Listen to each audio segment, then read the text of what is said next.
Hey, insurance. This is Amy Wanninger. To talk to you about is my CPCU journey, and not my journey to get my CPCU, which was what a lot of people talk about, right? They talk about 540 and how tough that one is, and I can tell you more about my journey to get there later. But I want to talk about why I'm a member of CPCU and why I'm so engaged and involved.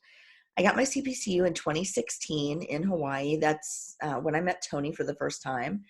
And really, I didn't know what his connection to the industry was. I just knew him as this guy that talked really fast and wore a Superman t-shirt to the conference, and that was it. And it wasn't until after the conference that I started really making a connection with Tony and with other folks in the insurance nerds community. And I love all of them. Tony, Carly, Nick, Taryn, everybody. You guys are great. But you're not the reason I'm a CPCU fanatic and a CPCU champion on an ongoing basis. That honor, or maybe it's a dubious honor, I'm not sure, goes to Mike Koselny. And here's what happened. I can tell you more of this in another time too, but I was at the conference in 2016. I had an amazing time, my first ever conference. And I wanted to give back in some way. I wanted to come back the next year and speak on diversity and inclusion because it was really important to me. And I wanted it to be actionable and relevant and all of that.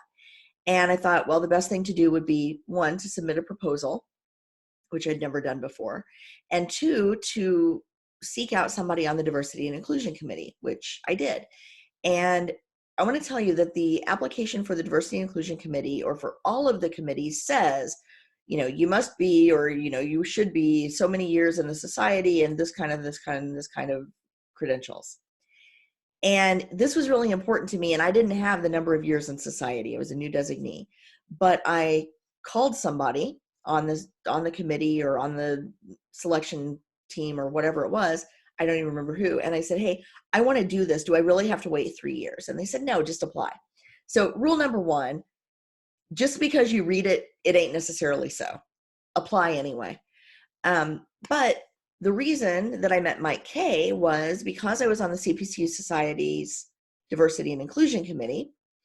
I attended the Leadership Summit in 2017, and that's where chapter leaders and National Society leadership, the committees, the IGs, interest groups, all of them get together and talk about, what they're going to do. And then there's some leadership training and some chapter training along with that.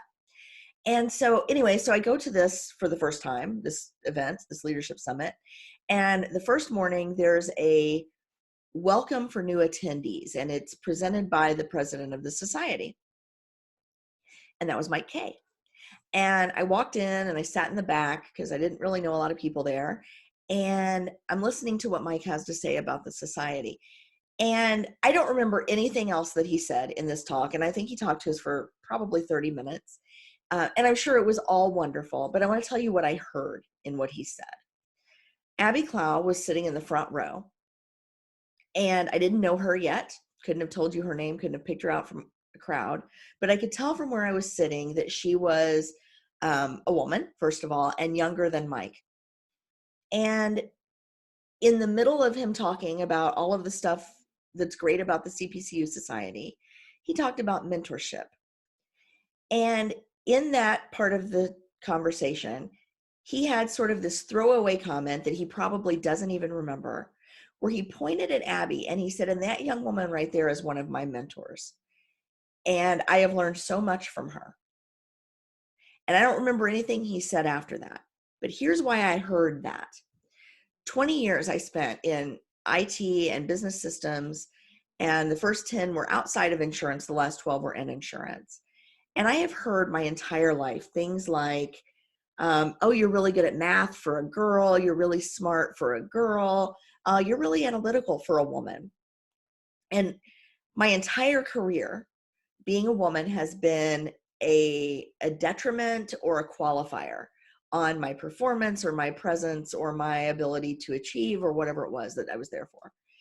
And in 2017, hearing Mike say, that young woman right there is one of my mentors, not one of my co-mentors, not a reverse mentor.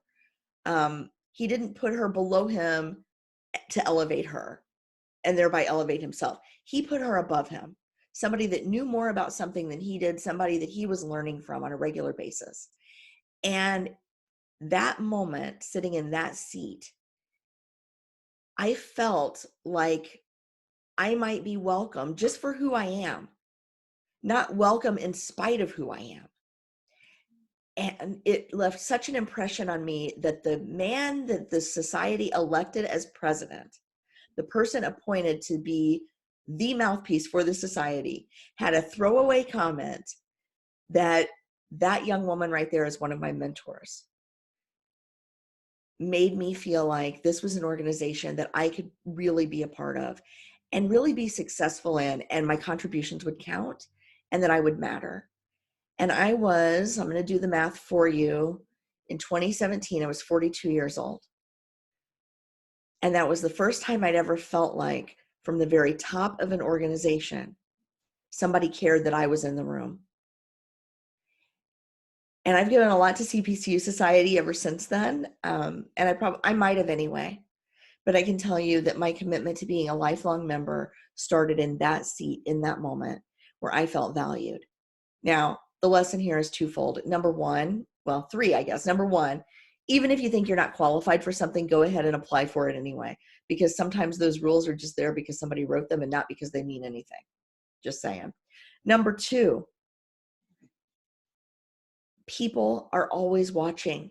If you are in a leadership role, and a lot of times, even if you're not, the people around you are watching to see if you will be an ally for them, an advocate for them, if you will appreciate them, and if you will recognize that they're in the room and that their contributions matter. And number three is the CPCU Society is a really amazing place to connect with people, to find people just like Mike Kay who believe in you, who want you to succeed. I have made so many amazing, amazing friends and professional connections and met so many mentors and found so many people I believe in and that believe in me, and we're helping each other succeed every day that I met through the CPCU Society. So if you are in insurance and you're not yet a member of the society, or if you have your designation and you didn't re-up, now is the time, because the value of this group is amazing. The webinars alone are worth the price of admission for membership. But all the other benefits that you get are just incredible. And so that's one part of my CPCU story.